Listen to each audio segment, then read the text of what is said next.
Sa kabilang banda, si Sofia. Babe, everything alright? Nakahinga ako ng maluwag, nang makita ko si Hunter na nakatayo malapit sa amin.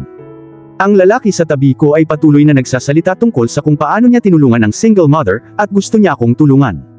10 times ko na siyang sinabihan na hindi ako single mother, pero paulit-ulit niyang sinasabi sa akin na ako ang nagsisinungaling. Like seriously, bakit ako magsisinungaling? Yeah, sagot ko at lumayo sa lalaki. Lumapit sa akin si Leah, at hinaplos ang pisngi ng kanyang nakababatang kapatid. Sino ka? Tanong ng lalaki kay Hunter. Naikuyong ni Hunter ang kanyang kamao, habang nakatingin sa lalaki. Ako dapat ang magtatanong sa'yo kung sino ka. Anong gusto mo?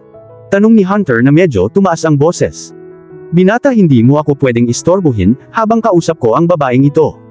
Go and play sa paligid mo. Sabi nung lalaki na ikinalingon ko. Hinawakan niya ang braso ko, pero hinawakan ni Hunter ang kwelyo niya. What the fuck? How dare you touch my wife? Galit na sigaw ni Hunter. Hunter language. Saway ko sa kanya, pero sinamaan niya lang ako ng tingin. Naramdaman kong papalapit si Leah sa tabi ko dahil sa takot niya, at in comfort ko siyang niyakap. Paano ko malalaman na asawa mo siya? Tanong ng lalaki, at mas pinandilatan siya ni Hunter. Naghuhukay ba ang lalaking ito ng sarili niyang libingan? Sumandal si Hunter at sinuntok siya sa panga. Hindi na niya hinayaang gumalaw ang lalaki, nang muli niya itong sinuntok. Napabuntong hininga ako at tumayo at hinawakan ang braso ni Hunter. Nanatili sa tabi ko si Leah na natatakot at nahihirapan akong pakalmahin si Hunter. Hunter, stop. Sabi ko, pero walang silbi. Sumandal ulit siya at sinuntok. Dumudugo ang ilong ng lalaki. Hunter, please stop, you are scaring the kids. Sabi ko, at napatigil siya sa kanyang mga kilos. Bumuntong hininga siya at lumingon sa akin. Calm down, okay. Sabi ko at tumango naman siya nang hindi nakikipagtalo. Hinawakan ko ang kamay ni Leah, at pinatayo siya sa harap ni Hunter. Yumuko si Hunter para kunin siya pero umatras siya. Princess, I swear I am not going to hurt you, saad ni Hunter at tumango si Leah. Pinaupo siya ni Hunter sa kanyang balakang, at tumalikod siya para titigan ang lalaki. Sigurado ako sa paraan ng pagtama ni Hunter sa kanya ay sirang ilong at panga. Next time think twice before fucking touching any girl. Sumirit si Hunter na ikinahampos niya sa dibdib niya galing sa akin. Language, there are innocent kids with us, sabi ko at inikot niya ang kanyang mga mata. Let's go, sabi niya, at pinulupot ang kamay niya sa likod ko. Naglakad-lakad kami, at naghanap ng ice cream stall. I want, sigaw ni Leah at tumango naman si Hunter. Pumunta kami sa counter, at nakita namin ang isang babae. Ngumiti siya kay Hunter at bahagyang hinila ang pangitaas niya pababa na nagpapakita ng dibdib niya. How can I help you? Mapang-akit na tanong niya. 3 chocolates ice cream. Order ni Hunter at tumango siya. Umalis siya at bumalik dala ang order namin. Nagbayad si Hunter at kinindatan siya. Beach. Napabuntong hininga kami sa sinabi ni Leah. Inosente siyang tumingin sa paligid, pagkatapos niyang sabihin iyon.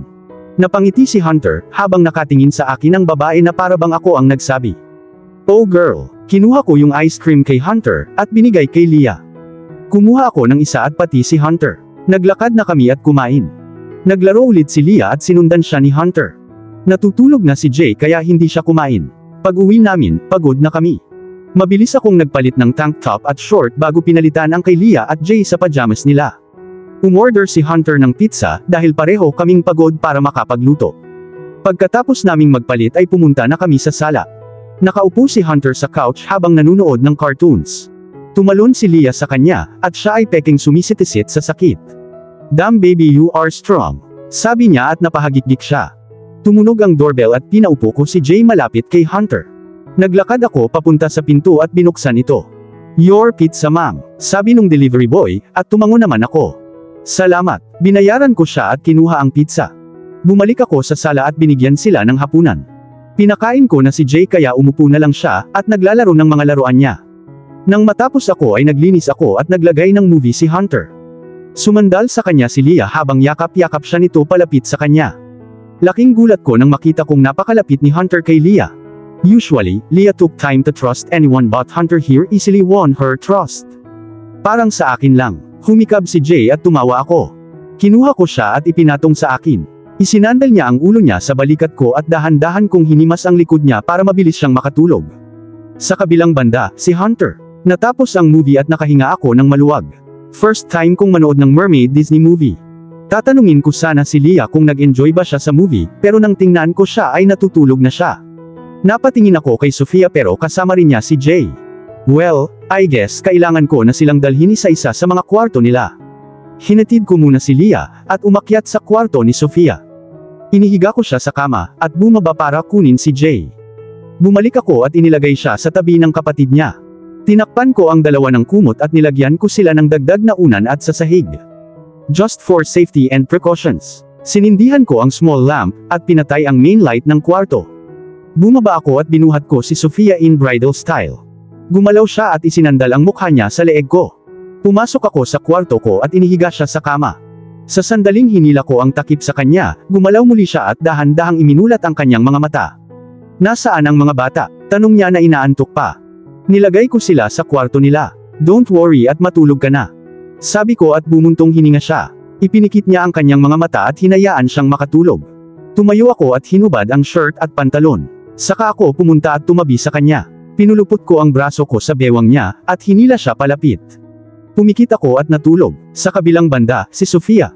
Ang katapusan ng linggo ay medyo mabilis. Nagustuhan ng mga bata si Hunter at natuwa ako na nagustuhan din sila ni Hunter. Nakipaglaro siya sa kanila nang hindi nagrereklamo. Nananatili siya sa tabi nila halos sa lahat ng pagkakataon. Nilaktawan pa niya ang kanyang trabaho para makasama sila. Kailan darating ang nanay nila? Lumingon ako, at nakita ko si Hunter kasama si Jay. In a few minutes I guess. Sagot ko at tumango naman siya. Mami-miss ko ang dalawang ito. Sabi niya na natatawa sa sarili. Ganon din ako, bulong ko. Nanunood ng movie si Leah, habang nakikipaglaro si J.K. Hunter sa couch. Kailan ka pupunta sa opisina? Tanong ko at nagkibit balikat naman siya. Hindi ko alam, bakit? Tanong niya sabay tingin sa akin. Pwede ba tayong bumisita sa mga parents ko sa hapon? Tanong ko, at tumango naman siya. Of course, why not? Pupunta tayo sa place mo mamayang hapon. Sabi niya at umiling ako ng hindi. Actually lumipat sila nang pumunta ako dito, sabi ko. Not a problem, just ask them the address and we will go. Nakangiting sabi niya. Are you sure you want to come with me? Because I will more likely stay over there for the night and I know you already skipped many days from your wo. Sabi ko pero pinigilan niya ako. It's fine, don't worry, and now that you mentioned that you will be there for the night, I'm definitely coming. Nakangisi niyang sabi. Sasagot pa sana ako sa kanya, pero biglang nag-doorbell. I'll go. Sabi ko sabay lakad papunta sa pinto. Binuksan ko ito, at nakita ko si Mommy Samantha at si Tita Stacy. Parehong nakasuot ng masikip na damit na lalong naglantad sa kanilang dibdib, at naglagay ng maraming make-ups. Morning Sofia, magalang na sabi ni Tita Stacy.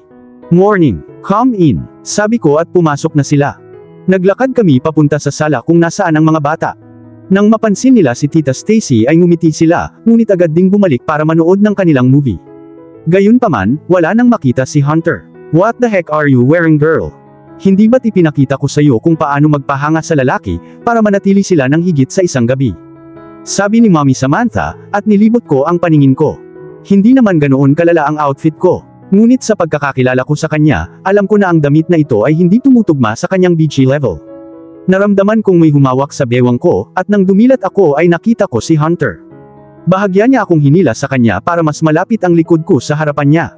Nakaset ang panga niya at naramdaman kong humigpit ang hawak niya sa akin, habang pinagmamasdan si Mommy Samantha.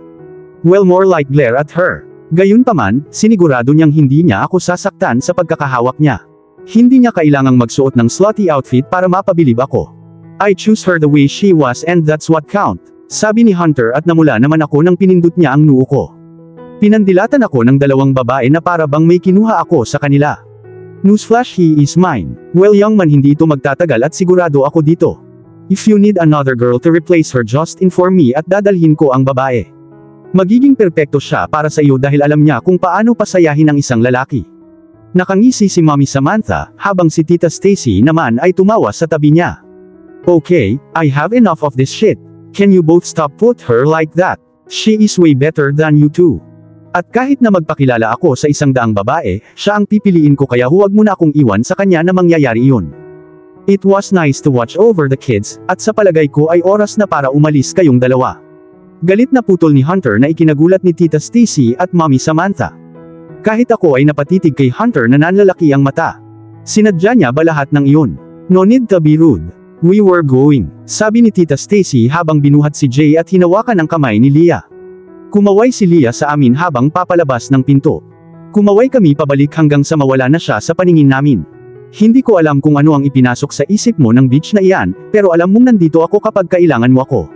Kinindata ni Mommy Samantha si Hunter at napabuntong hininga ako. Sisiguraduhin kung hindi na darating ang oras na iyon, huwag kang mag-alala. Sabi ni Hunter at tumawa ako ng mahina. Pinandilatan ako ni Mommy Samantha sa huling pagkakataon, bago pumunta sa kotse niya. Isinara niya ang pintuan sa harap pagkatapos naming magbuntong hininga. Sorry tungkol doon, bulong ko habang nakatingin sa ibaba. Tumakas ako lumipat mula sa tabi ko para tumayo sa harapan ko. Maya-maya ay nakita ko na ang sarili ko na niyakap niya. Niyakap ko siya pabalik at isinandal ang ulo ko sa dibdib niya. No need to be sorry for that bitch. She is not worth it and please don't spoil your mood because of her. Tandaan mo magkikita tayo ngayon ng mga magulang mo at alam kong ayaw mong malungkot sila kapag ikaw ay pupunta doon. Sabi niya at tumango naman ako. Hunter, sinadya mo ba lahat ng sinabi mo tungkol sa akin? Tanong ko at hinila niya. Tumingin siya sa akin ng blanko. Siyempre sinadya ko lahat ng sinabi ko, at wag na wag kang mag-iisip ng iba. Sambit niya at tumango naman ako. Salamat, sabi ko at inikot niya ang mata niya. Wala ka nang dapat ipagpasalamat sa akin. Mag-ayos ka na ng mga gamit mo para pumunta sa bahay ng magulang mo. Sabi niya at napangiti ako. Sa kabilang banda, si Sofia. Pagkatapos naming mag-impake, ay nagtungo na kami sa bahay ng aking magulang. Tinawag ko si Mama para tanungin ang address. Excited siyang marinig na makakarating kami, at makikita niya ako pagkatapos ng maraming araw. Nandito na tayo, sabi ni Hunter na nagpatigil sa pag-iisip ko. Tumango ako at lumabas ng sasakyan. Kinuha ko ang bag ko, at pumunta sa front door. Nakasunod sa akin si Hunter at inabot ang bag. I can take it, sabi ko pero umiling siya ng hindi. No, gusto kong kunin, kaya pagbigyan mo na ako. Sabi niya at napabuntong hininga ako. Binigay ko sa kanya ang bag, at pinindot ang doorbell. Bumukas ang pinto at inatake ako ng yakap. Oh my God, dumating ka rin sa wakas. Nakangiting sabi ni Mama. Papasukin mo na sila honey saka tayo mag-usap, sabi ni Papa, at tumango si Mama. Kinamayan ni Hunter si Papa at niyakap siya ni Mama ng mahigpit. Tara ituturo ko sa iyo ang kwarto mo, para makapag-fresh up ka at mailagay ang mga gamit mo. Sabi ni Mama at tumango naman kami. Umakyat siya sa hagdan at sinundan namin siya. Ang bahay ay hindi ganoon kalaki at hindi rin gaanong maliit. Ito ay maaliwalas at talagang maganda. Habang naglalakad papunta sa kwarto, napansin kong maraming pictures na nakasabit sa dingding. Marami sa akin noong bata pa ako. Ang mga larawan ko noong bata pa ako, ay laging kinunan kasama sina Papa at Mama. Sila lang ang halos lahat ng oras nila kasama ako. Dito dear, binuksan ni Mama ang pinto at pumasok kami. Puti ang kwarto na may kulay pula. May bintana at pinto sa gilid. It's cozy, sabi ni Hunter at tumawa si Mama. Oo, palagi naming gustong magkaroon ng ganoong bahay at nakuha namin ito. Nakangiting sabi ni Mama. Well, maiwan ko muna kayong dalawa para mag-freshen up. Sa kusina ako. Tumango kami at umalis na siya, at isinara ang pinto sa likod niya. You don't mind sharing a bed right? Lumingon ako at nakita ko si Hunter na nakaupo sa gilid ng kama. No, tsaka wala naman sigurong ibang kwarto si Mama.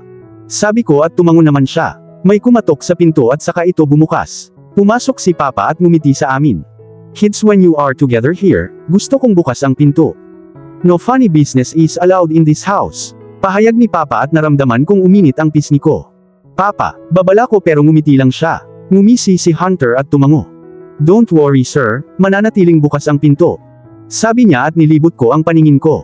Tawagin mo akong Roger anak. At kapag tapos na kayong dalawa, ay bumaba na. Si Martha ay naghahanda ng mga cake para sa inyong dalawa. Sabi niya at tumango naman kami. Umalis siya nang hinayaang bumukas ang pinto. Malawak. Sorry about that, sabi ko at napangiti si Hunter. It's okay. Mukhang magiging masaya ang gabing ito. Sabi niya at napabuntong hininga ako. Right for you. Bulong ko at tumawa siya. Well, bumaba na tayo. Sabi niya at tumango naman ako. Naglakad na kami pabalik at pumunta ako sa kusina habang si Hunter naman ay pumunta sa sala kung nasaan si Papa. Hey Mama, need any help? Tanong ko nang makita ko siyang abala sa paghahanda ng pagkain. No sweetie, malapit na akong matapos. Sabi niya at tumango naman ako. So kamusta ang babysitting mo? Nag-aalalang tanong niya. It was good. Leah and Jay were really friendly with Hunter and they both like him. Namiss pa nga niya ang trabaho niyang makipaglaro sa kanila. Sabi ko at tumawa si Mama. Mabuti naman at paano ang mami mo? Pumunta ba siya sa lugar mo? Tanong ni Mama at tumango naman ako. Dumating nga siya. Kinumbinsi niya si Hunter na iwan ako at ang kontrata, para makasama ang isa sa kanyang napiling babae na makakapantay sa level ni Hunter. Sabi ko at nilibot ni Mama ang mga mata niya. Grabe, wala sa sarili ang babaeng iyon, sambit niya at napatawa ako. Pumunta ako sa lababo at nagsimulang maghugas ng maruruming pinggan. Parang hindi ako sanay. Ang ikinagulat ko ay mas pabor sa akin si Hunter kaysa sa kanya. Normally it's the other way, mahinang sabi ko para si Mama lang ang makarinig. He is a keeper, dear. You should really give a try for this relationship. I can say it will last long. Nakangiting sabi ni Mama. Yeah, well, I am giving it a chance, sabi ko sabay turo sa mga plato. Oh sweetie, can you watch over this for me? Nakalimutan kong naiwan ko ang dryer. Sabi niya at tumango naman ako. Lumabas siya ng kusina at sinimulan kong ilagay ang mga plato sa kanilang mga pwesto. Napatalon ako nang maramdaman kong may brasong pumulupot sa bewang ko. Tumawa si Hunter sabay hila sa akin pabalik. Are you always this jumpy? Natutuwang tanong niya at nilibot ko ang paningin ko. No, tinakot mo ako, sabi ko habang sinusubukang ilagay ang mga plato sa kanilang mga pwesto. Medyo mahirap, habang pinipigilan pa rin ako ni Hunter. Hindi ako makagalaw habang patuloy niya akong hinihila pabalik. Pwede ba tumigil ka? Tanong ko sabay talikod sa kanya. Kinagat ko ang labi ko para pigilan ang sarili kong mapangiti. Bakit? Natatawang tanong niya. Kailangan kong ilagay ang mga bagay na ito sa kanilang lugar, sabi ko at nagkibit balikat siya na hindi man lang ako iniwan. Pagkatapos ay gawin mo, nakangisi niyang sabi. Paano? Kailangan kong gumalaw para magawa ito. Hindi makakatulong sa akin ang pagiging nakadikit sa iyo, alam mo. Sabi ko at tumawa siya. Too bad I'm not letting you go. Never. Pilyong ngumiti siya at dahan-dahang iniangat ang ulo. Dumampi ang ilong niya sa ilong ko habang hinihila niya ako palapit. Dumapo ang mga kamay ko sa balikat niya habang papalapit. Saktong sasendal na siya at hahalikan ang pangako, napatigil siya ng isang boses. Now, not in the kitchen, kids. Umalis na kami at nakita namin si Mama na nakangiti sa amin. Naramdaman kong uminit ang pisngi ko habang si Hunter naman ay nakangisi lang. Hindi ko mapigilan, sabi niya at tumawa si Mama. Hindi ka na ba nahihiya ngayon? Tanong niya. Hindi talaga, ngumisi si Hunter at kinagat ko ang labi ko. Well, we have lunch to prepare, kaya pwede mo bang iwanan ang anak ko ng ilang minuto? Tanong ni Mama at tumango naman si Hunter. Siyempre sasama ako kay Roger. Sinabi niya. Bago siya umalis ay lumingon siya sa akin at hinalikan ang noo ko. Nakangiti siyang lumabas ng kusina. Ngayon kung natapos mo na siyang pangarapin, pwede mo ba akong tulungan, dear? Natatawang tanong ni Mama at inikot ko ang mga mata ko. Hindi ko napigilang sumilay ang ngiti sa labi ko. Siguradong iba si Hunter. At dito na po, nagtatapos ang part 6 ng ating kwento. Sabay-sabay po nating abangan ang susunod na kabanata. Maraming salamat po. God bless and stay safe.